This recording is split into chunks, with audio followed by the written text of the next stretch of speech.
திருவண்ணாமலை புராண வரலாறு பற்றி அறிவோம். இத்தலத்தின் பெருமையும் இதில் இறைவனை வழிபட்டோர் அடைந்த இன்பமும் திருவிழாக்கள் திருப்பணிக்கோள் முதலியன தோன்றிச் சிறப்புற்ற செய்திகளும் சிவமகாபுராணம், சிவரகசியம், அருணாசல புராணம், அருணகிரி புராணம் முதலிய பல புராண நூல்களில் மிக விரிவாகக் கூறப்பட்டுள்ளன.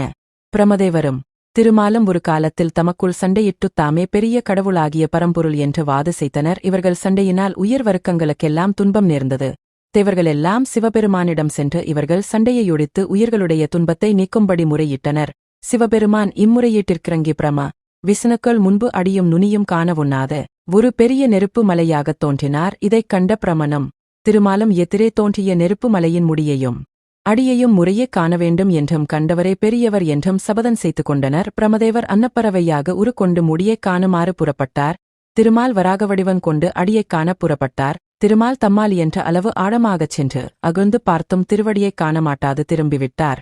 ஆனால் பிரமதேவரோ வானத்தில் இயன்றவளவு பறந்து சென்றும் திருமுடியைக் காணாமல் ஏக்கமுறும் சமயத்தில் மேலே இருந்து மிக விரைவில் கீழே இழிந்து வரும் ஒரு தாழம்பூவைக் கண்டார். அத்தாழம்பூவை விசாரித்ததில் தம்மால் திருமுடியைக் காண இயலாதென்பதைத் தெரிந்து கொண்டார். பிறகு அந்த தாழம்பூவை பொய் சாட்சி சொல்லும்படியாக வேண்டிக்கொள்ள அதுவும் உடன்பட்டு பிரமன் இறைவன் திருமுடியைக் கண்டது உண்மை என்றும் திருமுடியிலிருந்து தானும் பிரமனும் ஒன்றாக புறப்பட்டு கீழிறங்கி வருவதென்றும் நிலத்தை அகழ்ந்து சென்று திருவடியைக் காணாது திரும்பிய விஷ்ணுவுக்குத் தெரிவித்தது. உடனே அந்த நெருப்பு மலையிலிருந்து சிவபெருமான் வெளித்தோன்றி பிரமனும் தாழம்பூவும் சொல் வது பொய்யென்றும் இவ்வாறு பொய் பேசியதால் பிரமனுக்கு எங்கும் கோயிலும் வழிபாடும் இல்லாமற் போகக் கடவதென்றும் தாழம்பூ சிவபூசைக்கு ஆகாத பொருளென்றும் விஷ்ணு உண்மையைக் கூறியதால் அவரே பிரமனை விட பெரியவரென்றும் அருளிச் செய்தார். பிறகு பிரம விஷ்ணுக்களாகிய இருவருக்கும் தாமே பெரிய முழுமுதற் கடவுளென்றும் தமது நிஷ்கல சகல உருவங்களின் தன்மை ஈதென்றும் தம்மை இலிங்கத்திலும் வேறு உருவங்களிலும் வழிபட வேண்டிய அவசியம் வழிபாட்டின் பயன் முதலியன இவை என்றும் விளக்கமாக கூறினார்.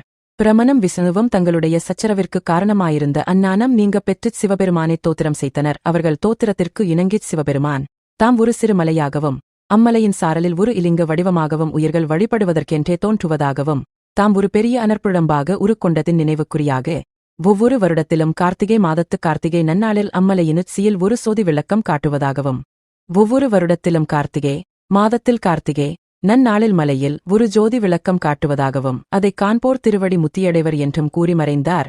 உடனே அக்னிமலை ஒரு சிறிய மலையாக மாறி அம்மலையின் அடிவாரத்தில் ஓர் இலிங்கம் தோன்றிற்று. இம்மலையே திருவண்ணாமலை. இவ்விலிங்கமே அண்ணாமலை நாதர். இதுவே இலிங்கோற்பவத்தின் வரலாறு.